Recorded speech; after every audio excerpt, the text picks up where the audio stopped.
안녕하세요. 제가 살다 살다 이런 글을 쓰게 될 줄은 꿈에도 몰랐네요. 저는 딸 2명을 키우고 있는 아이 아빠입니다. 하지만 저는 아내가 없어요.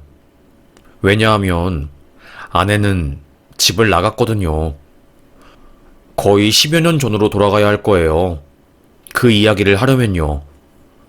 아내와 저는 20살에 만났습니다. 불같은 사랑을 하고 서로에게 빠져서 결혼에 꼴이 나게 되었어요. 네, 물론 혼전 임신이었죠. 처음에는 아내가 임신했다는 이야기를 듣고 마음이 굉장히 무겁기도 하고 편치 않았어요. 내가 어떻게 해야지 이 여자를 먹여 살리고 우리 가족을 책임질 수 있을지에 대해서 자신이 없었거든요. 여보, 내가 직장도 없고 능력도 없지만 어떤 일이 있어도 당신이랑 우리 딸만큼은 지켜낼 거야. 나도 오빠 믿어. 나도 오빠가 노력하는 만큼 열심히 노력할게. 나 정말로 장담할 수 있어. 오빠를 평생 사랑하겠다고. 하지만 그 사랑 약속은 오래가지 못했습니다. 첫째를 낳고 얼마 지나지 않아서 둘째가 생겼고, 갑자기 아이가 2명이나 생겼기에 경제적으로 무척이나 힘들었어요. 저희 집이 넉넉하지 않았기 때문에 제가 할 수 있는 것은 아르바이트 뿐이었습니다. 우연히 일하게 된 고깃집 아르바이트에서 좋은 사장님을 만나게 되었고, 제가 거기서 일도 배우고 상대적으로 높은 시급을 받으면서 직원처럼 일하게 되었지요.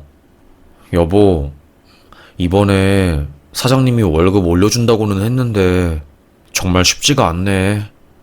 미안해. 내가 더 돈 많이 벌어와야 했는데 그러지 못해서. 나름대로 최선을 다하고 있는데 이번 달에 기저귀랑 분유값도 힘들겠다. 일단 대리운전이라도 해서 어떻게든 아이 분유값은 마련해 줄게. 알겠어, 오빠. 그런데 조금씩 아내의 행동이 변하는 게 느껴졌어요.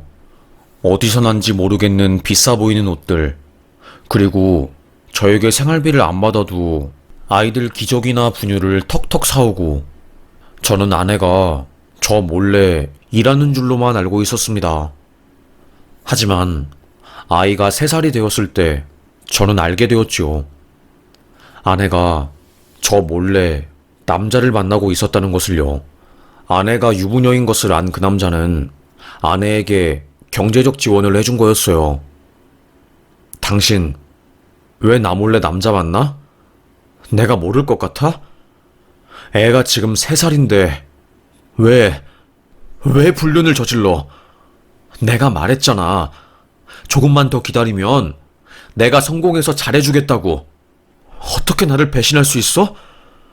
나 하루에 4시간 자면서 일해. 그 사이에 나 몰래 불륜 저지른 거라고? 그럼 당신이 돈 많이 벌어오든가. 나는 언제까지 이렇게 구질구질하게 살아야 하는데? 애들 분유 살 때도 돈 때문에 벌벌거리고. 나는 그런 내가 너무 싫어. 고통스럽다고. 이렇게 살기 싫어.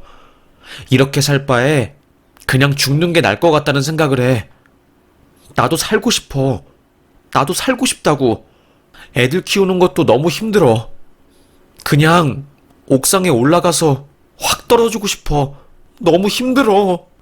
아내의 감정적인 말에 저는 아무 말도 하지 못했습니다. 고개가 절로 숙여졌어요. 사실 아내의 말에 틀린 말은 없었어요. 제가 돈을 못 벌어서 아이들 키우는데 지장이 있는 것은 사실이었고, 애들 먹여 살리는 것도 힘든 상황이었으니까요. 좋은 아빠는 아니었지요. 그래도 착한 아빠, 책임감이 있는 아빠가 되려고 매일 세탕이나 뛰면서 일을 했는데 돌아오는 것은 아내의 불륜. 그렇게 다툰 이후로 아내는 집을 나갔고, 저는 딸 2명을 등에 업고 일을 할 수밖에 없었습니다. 다행히 막내는 시설에서 돌봐주어서 제가 크게 신경을 안 써도 되었지만, 그래도 너무나도 고통스러운 것은 어쩔 수 없는 사실이었습니다. 사정을 알게 된 고깃집 사장님이 진모야, 너 돈 좀 모아둔 거 있지? 너도 자식이 2명인데 언제까지 알바만 할 수 없잖아. 내가 신림 쪽에 고깃집을 하나 더 창업하려고 하는데 네가 거기 가서 매니저로 일해라. 그리고 시간 지나서 네가 지분 투자하면 같이 운영하는 걸로 그렇게 하자. 정말이에요? 정말이죠? 감사합니다. 정말 감사합니다. 사장님이 제안한 것은 정말로 파격적이었어요. 저는 신림역에 새로 오픈한 고깃집에 가서 최선을 다해서 일했습니다. 손님들이 최대한 맛있는 고기를 드시게 하기 위해서 고기 굽는 법도 엄청 노력하고 고깃집에 올라가는 반찬들도 제가 다 연구했습니다. 생마늘 간 것에다가 꿀이랑 매실 섞어서 누린내 잡는 양념장으로 쓰기도 하고 깻잎이랑 청양고추랑 베트남 향신료 살짝 넣어가지고 입맛을 돋게 할 수 있는 쌈장 같은 것도 만들었지요. 그곳에서 거의 한 5년 넘게 일했을 때 사장님께서 몸이 안 좋아지셨고 그때 저에게 인수를 제안했어요. 너는 나랑 일한 지도 오래되었고 그래서 너에게 인수를 해주면 내가 걱정이 없을 것 같다. 사장님의 배려 덕분에 저는 권리금이랑 보증금 정도만 내고 가게를 전부 인수받게 되었습니다. 거의 로또와도 같았어요. 딸 둘 키우기에 상황이 더 나아진 것이었죠. 그렇게 딸내미들은 그래도 건강하게 잘 크게 되었고 저도 한시름 놓을 수 있었어요. 애들이 어느 정도 자라니까 심적으로 힘들고 공허하더라고요.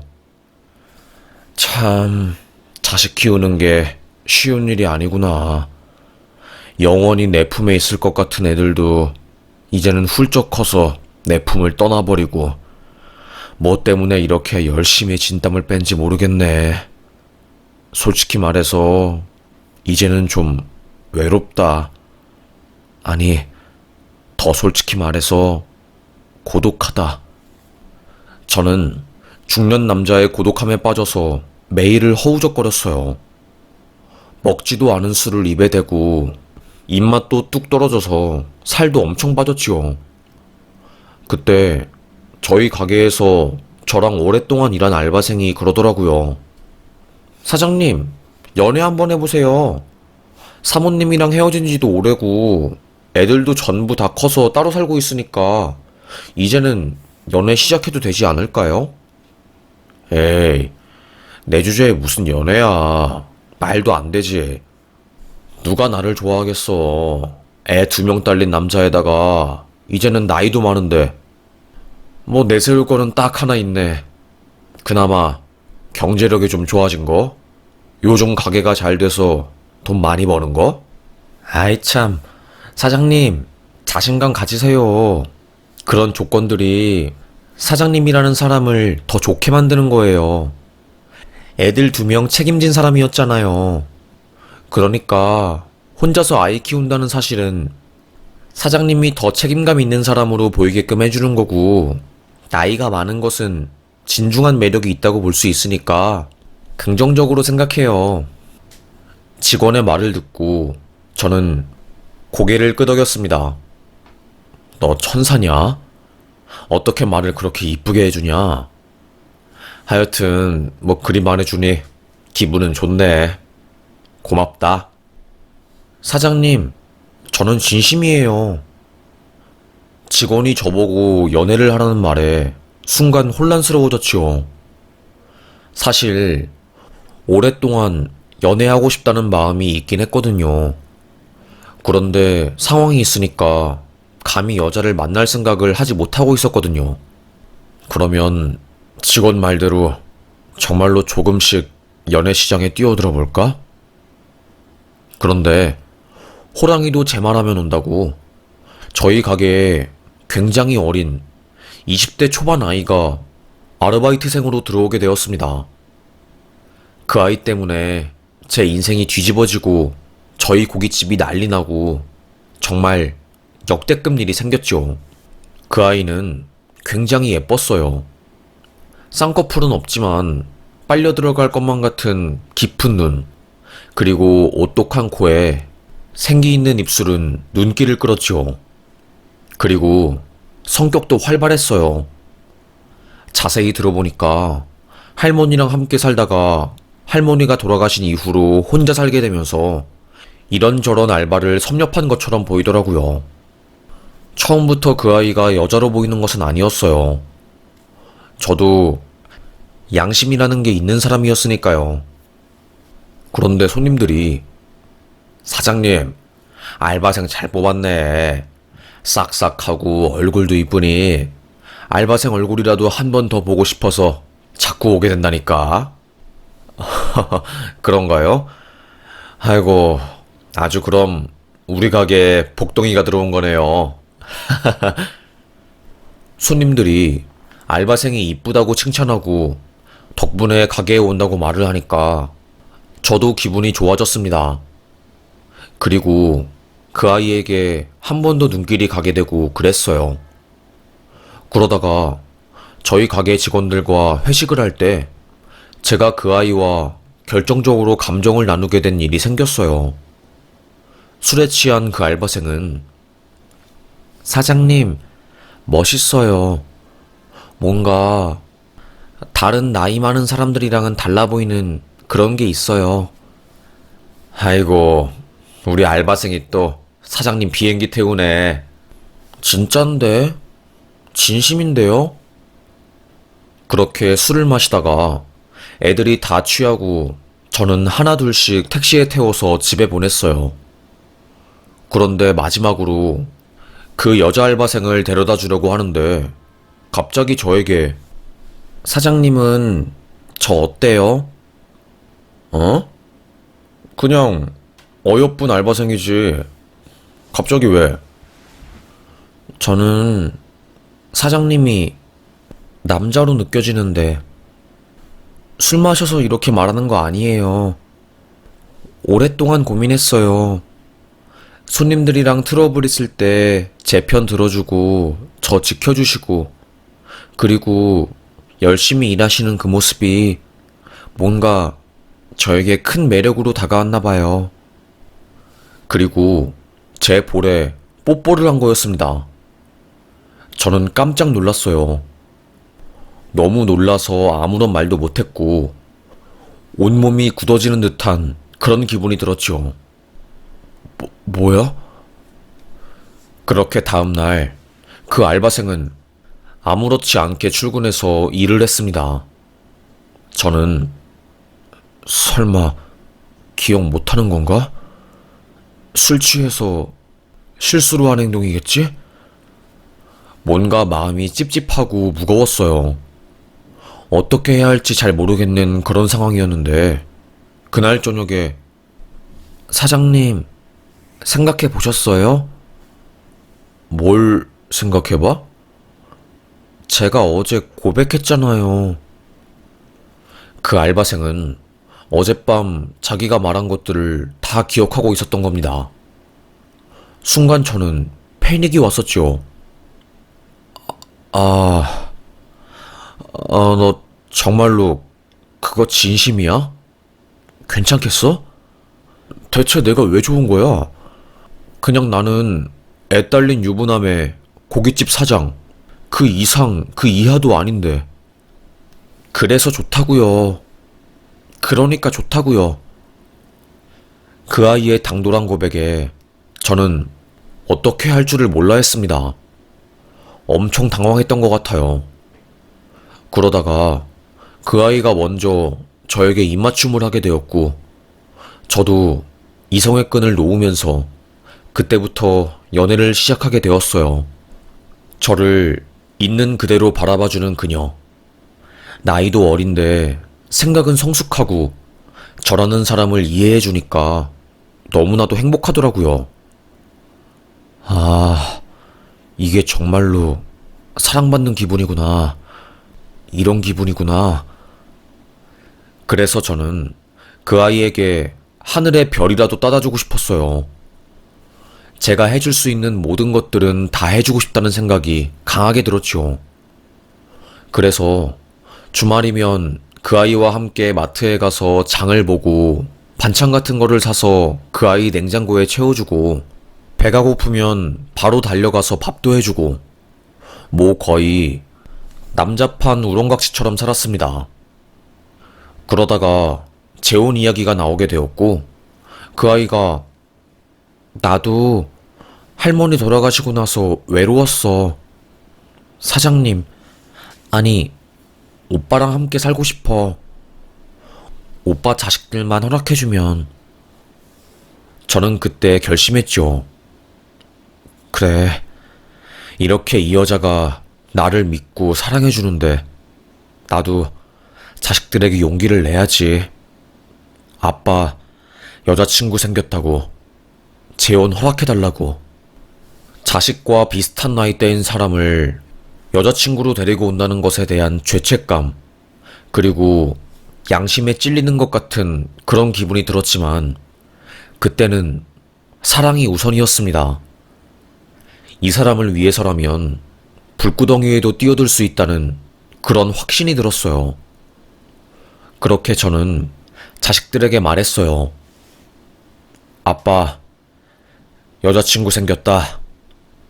아빠가 너네들 키운다고 오랜 시간 혼자 지내고 그랬는데, 이제는 너네가 출가하고 나니까 씁쓸하고 외롭기도 해서 아빠도 짝을 찾아서 떠나고 싶다.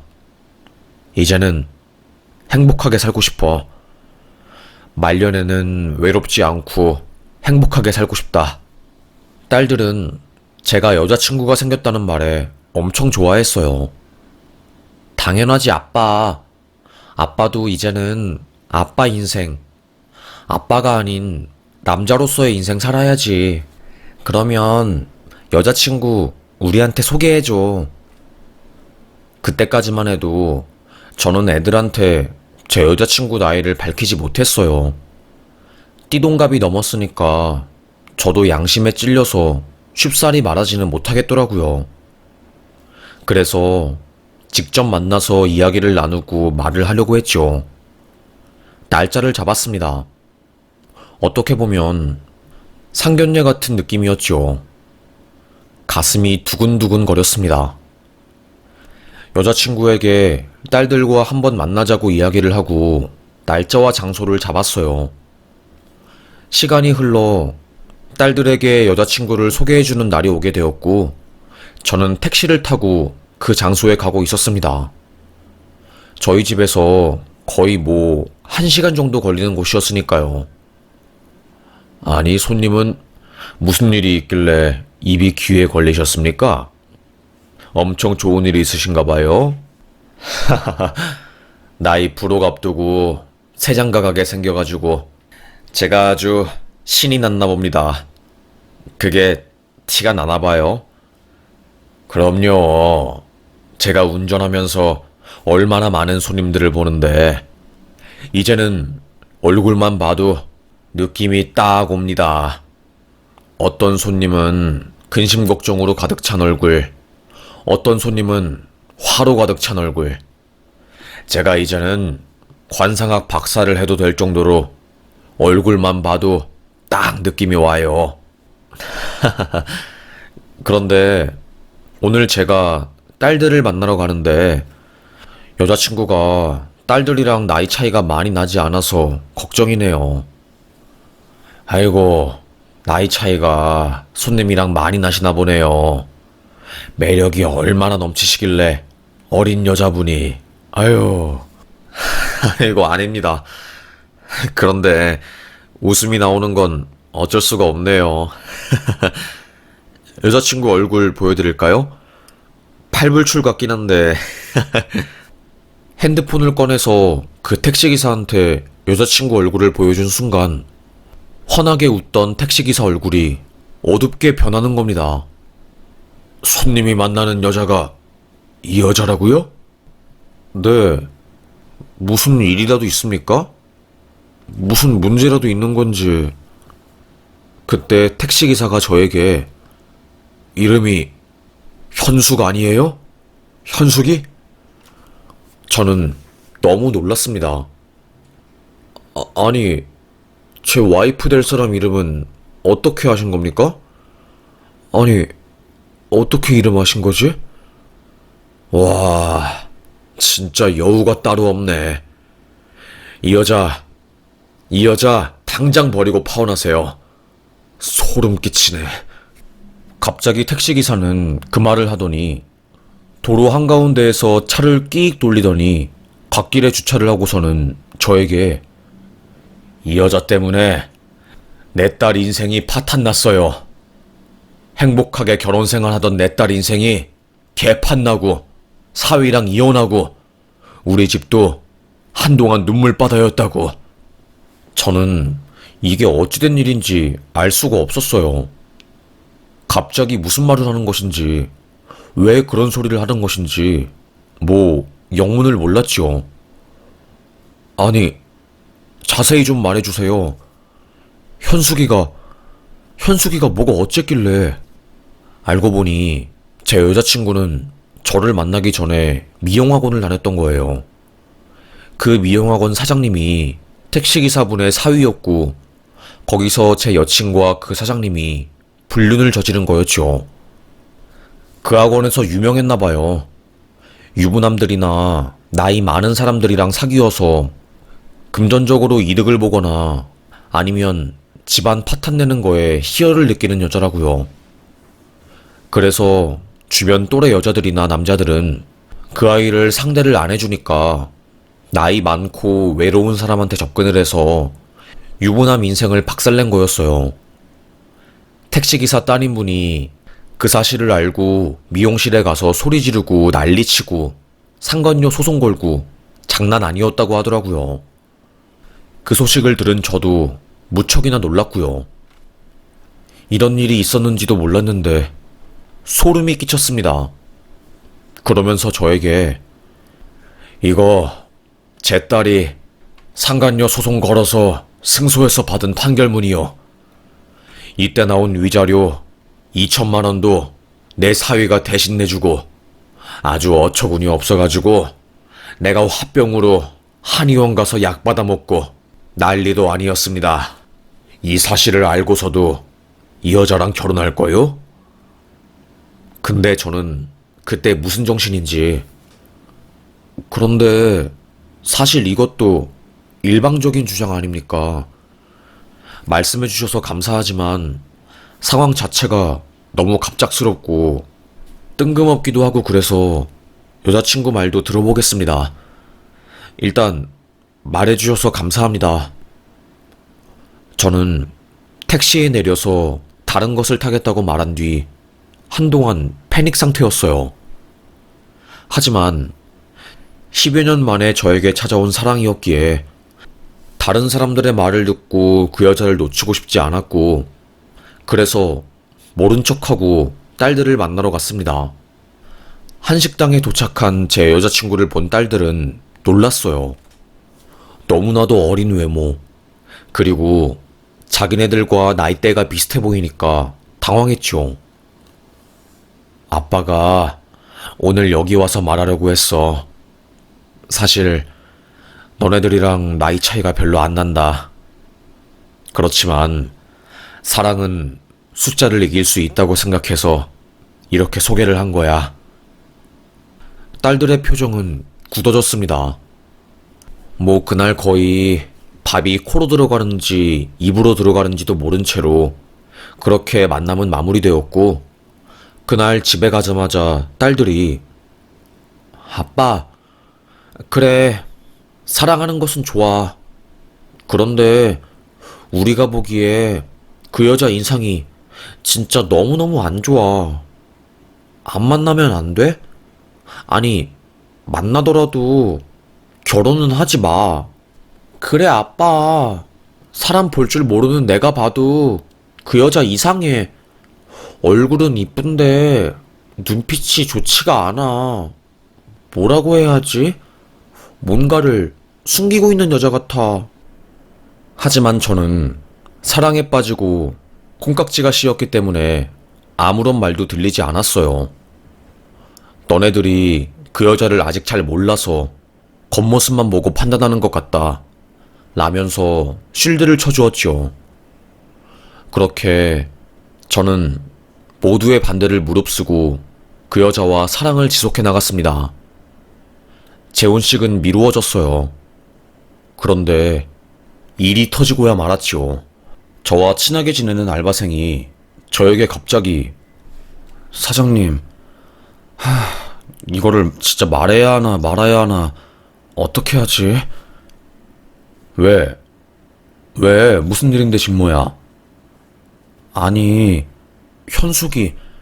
현숙이에 대해서 말 안 한 게 있는데 사실 걔가 들어오고 나서 저희 정상금이 조금씩 마이너스가 났거든요. 그래서 제가 CCTV 돌려보니까 현숙이 걔가 마지막에 마감하고 정산할 때 10만 원씩 빼더라고요. 뭐? 그래? 그럴 나이가 아닌데. 네, 저도 현숙이랑 사장님이 진지하게 만나고 있다는 것을 알고 있으니까 이 상황을 그냥 부정하려고 했는데 안 되겠더라고요. 그래서 그냥 참았는데 이제는 안 될 것 같아요. 어젯밤에 현숙이랑 술 마시는데 현숙이가 저에게 갑자기 뽀뽀했어요. 제가 좋다면서요. 그 말을 들은 순간 저는 패닉이 왔어요. 한번 바람 피우는 여자는 그 버릇을 고치기 힘들다더니 사장인 저랑 재혼을 약속하고서도 가게에 있는 돈을 훔치고 알바생들한테 스킨십하고 양다리를 걸치려고 한 거였습니다. 결국 저는 참을 수 없었어요. 여자친구를 불렀지요. 내가 이런 말 하기 싫었는데 예전에 너 상간녀 소송 걸린 적 있니? 라고 물으니까 여자친구는 엄청 당황했습니다. 아니, 그게 무슨 소리야? 진심으로 말하는 건데 오해야. 아니라고. 소송 걸린 적은 있지만 나 진짜로 억울해. 정말로. 억울해? 그러면 왜 어젯밤에 술 마시고 진모한테 뽀뽀하고 숙박업소 가자고 하고 그동안 나 몰래 가게에서 돈 빼돌렸어? 제가 이 말을 하니까 그 여자는 아무 말도 못하더라고요. 나에게 오랜만에 찾아온 사랑이라서 내가 널 믿고 온 마음을 다 주려고 했는데 거짓말이었구나. 됐다. 우리 만나지 말자. 아니, 오빠. 오해라고. 아니라고. 그냥 어젯밤 일은 내가 술 마시고 실수한 거고 상간녀 소송은 진짜로 나도 억울해. 유부남인지 모르고 만난 거라고. 하지만 저는 그녀의 변명이 들리지 않았어요. 그렇게 그날 그녀와 헤어졌습니다. 딸들에게도 말했지요. 딸들, 너네들 눈이 정확하다. 아빠 그 아이와 헤어졌어. 지금 생각해보니까 잘한 일 같아. 아빠, 잘했어. 더 좋은 여자 만날 수 있을 거야. 오늘 우리가 아빠 가게 놀러 갈게. 마감하고 나서 아빠 가게에서 술 한잔 마시자. 딸들이 오랜만에 가게에 놀러 온다니까 신이 났습니다. 안 그래도 그날은 가게 휴무날이었고 그 전날 깨끗하게 청소를 했기 때문에 저는 밤 11시쯤에 거기에 갔어요. 딸들과 만나서 가게에 들어갔지요. 그런데 가게 문을 연 순간 누군가 가게 안에서 움직이는 소리가 들리는 겁니다. 뭐야? 방금 안에 누가 움직이는 소리 들리지 않았어, 아빠? 이상하다. 오늘 가게 쉬는 날이라서 누가 올 사람이 없는데 이상하네. 저와 딸은 긴장한 채로 가게 안에 들어갔습니다. 제가 대충 가게를 둘러봤을 때 사람은 없었어요. 그래서 저는 우리가 잘못 들었나 봐.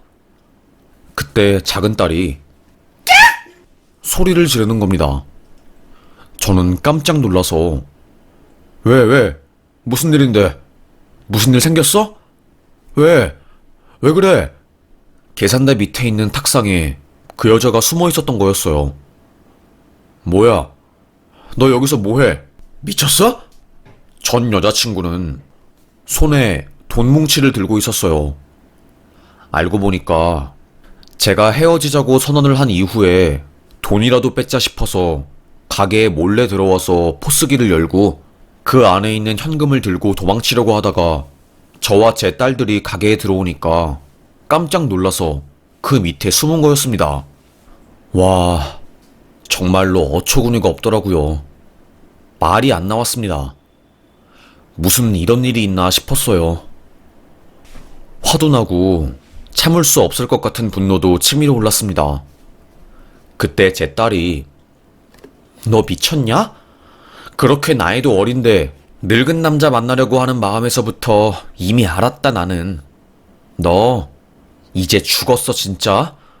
한 성격하는 제 딸이 그 여자 머리채를 잡고 빙빙 돌렸어요. 막내딸도 네가 뭔데 우리 아빠한테 접근해서 우리 아빠 인생 파탄 내려고 해? 우리 아빠는 딸들이 지켜. 언니와 함께 합심해서 그 여자 머리채를 잡고 진짜 머리가 온통 빠질 것처럼 뜯고 난리를 쳤어요. 저는 애들아 그만해라. 이제 경찰 불러야겠다. 도둑질을 했으니까 벌을 받아야지. 경찰을 불렀고 경찰은 그 여자를 서로 데리고 가서 조사를 했어요. 모든 모습이 CCTV에 찍혔으니 발뺌을 할 수도 없었지요. 진짜 짜증나네. 전 여친은 조사를 받으면서 나지막이 욕을 했습니다. 숨겨진 본성이 나온 거였지요. 놀랍지도 않았어요. 나중에 알고 보니까 전 여자친구는 할머니가 돌아가시고 나서 돈을 벌려고 알바를 하다가 그 전 알바 가게에서 사장님들이랑 그렇고 그런 불건전한 관계를 맺어서 경제적으로 도움을 받았나 봐요. 그러면서 유부남들이랑 바람 피우고 경제적인 지원을 받고 그런 거에 중독이 되어서 저에게도 그런 짓을 한 거였죠. 그렇게 그날 딸들에게 머리채 잡힌 전 여친은 저랑 완전히 끝나게 되었어요. 그리고 나중에 이야기를 들어보니까 저랑 헤어진 이후에도 다른 알바 가게에 들어가서 다른 사장이랑 연애를 하다가 그 사장 아내한테 딱 걸렸다고 하더라고요. 사장님, 그거 들으셨어요? 현숙이 반찬 가게 사장님들이랑 불륜 저지르다가 거기 사모님한테 딱 걸려가지고 알몸으로 머리에 김치찌개 뒤집어 쓰고 진짜로 난리도 아니었어요. 사람들 다 쳐다보고 망신 제대로 당했다니까요. 그 사모님 성격이 장난 아니어서 사람 잘못 건든 거죠. 그래? 나야 잘 됐네. 손에 피 한 방울 안 묻히고 복수하게 된 거니까. 세상에. 그렇게 순수하고 순박한 얼굴을 가지고 어떻게 그런 더러운 짓을 하고 다니니? 진모야, 네 덕분에 내가 살았다. 아니에요. 저 말고도 택시기사 아저씨가 말해줬다면서요. 아유, 진짜 현숙이 그 애는 나이도 어린데 왜 그렇게 막장 인생을 살려고 하는 건지 이해가 안 돼요. 좀 착하게 살면 좋을 텐데. 저도 공감하는 바였습니다. 그렇게 전 여자친구는 저랑 헤어진 이후에도 불륜을 저질러서 소송당하고 위자료 내고 그런 막장 인생을 살게 되었다고 하더라고요. 아빠, 외로워도 사람 가려서 사귀어야 해. 아빠는 순수하고 착해 보여서 이상한 여자들이 들러붙을 가능성이 많아. 아이고, 우리 딸들이 아빠보다 더 현명하네. 미안해, 딸들. 괜히 아빠 때문에 걱정하고. 미안하다, 정말로 아빠가. 할 말이 없네. 너무 미안해서. 아니야. 아빠, 우리 걱정은 하지 마. 그렇게 전 한동안 딸들에게 미안하고 그래서 일에만 전념했어요. 그래, 내 주제에 무슨 재혼이야. 그냥 팔자대로 살아야지. 괜히 팔자에 안 맞게 살려고 하다 큰 코 다쳤네. 에이 참. 다시 고깃집 운영에만 전념했습니다. 그런데 그런 저에게도 사랑이 다시 찾아왔어요. 저랑 비슷한 상황에 있는 나이 차이가 많이 나지 않는 그런 사람이었고, 심란한 마음에 절을 다니다가 알게 되었어요. 그렇게 그 여자를 만나서 지금은 행복하고 소소하게 감사한 마음으로 인생을 살고 있답니다. 집신도 제 짝이 있다더니 저에게도 짝이 다 있나 봐요. 이번 일을 겪으면서 깨달은 것은 정말로 최대한 나이 차이 적게 또래들이랑 만나는 게 맞는 거구나 라는 생각을 하게 되었습니다. 너무 나이 차이가 심하게 나거나 재력이나 이런 게 차이가 나면 나중에는 트러블이 나는 것 같아요. 분수대로 사는 게 맞다는 말이 이번 사건을 통해서 뭔지 절절하게 깨닫게 되었습니다. 참 쉽지 않았어요. 하지만 시간이 지나니까 상처는 아물긴 하더라고요. 다시 용기를 내서 사랑을 시작한 저. 이제는 조금 행복한 것 같습니다.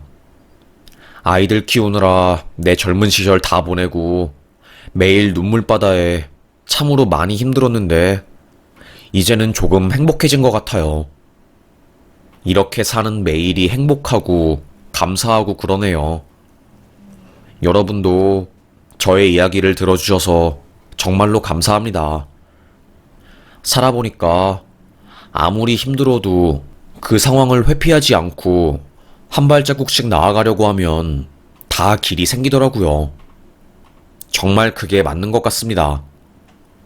지금도 힘들어서 안 좋은 생각을 하시는 분들이 있을 텐데, 제가 말해드리고 싶은 것은 반드시 봄날은 온다는 거예요.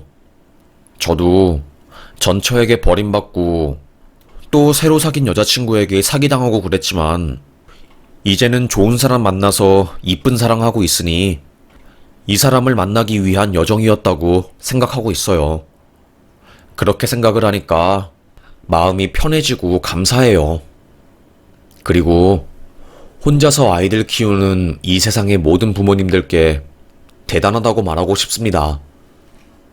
저도 혼자서 딸 둘 키운 아빠였기 때문에 그 고통과 어려움을 아주 잘 알고, 그래서 공감이 되고 저의 이야기들을 꺼내면서 공감을 얻고 싶더라고요. 그래서 많이 노력했네요. 제 이야기를 하면 제가 누군지 알아보는 분들이 있으시겠지만 모른 척하고 넘어가 주세요. 창피하니까요. 평소에 이 채널 영상을 보면서 공감도 되고 사람 사는 이야기가 재밌어서 많이 듣고는 했는데, 저도 용기를 내서 사연을 적어보게 되었습니다. 우리 모두 한 번 사는 인생이니까 힘내서 잘 살아봐요. 그럼 저는 여기서 사연 마무리하겠습니다. 지금까지 들어주셔서 너무너무 감사합니다.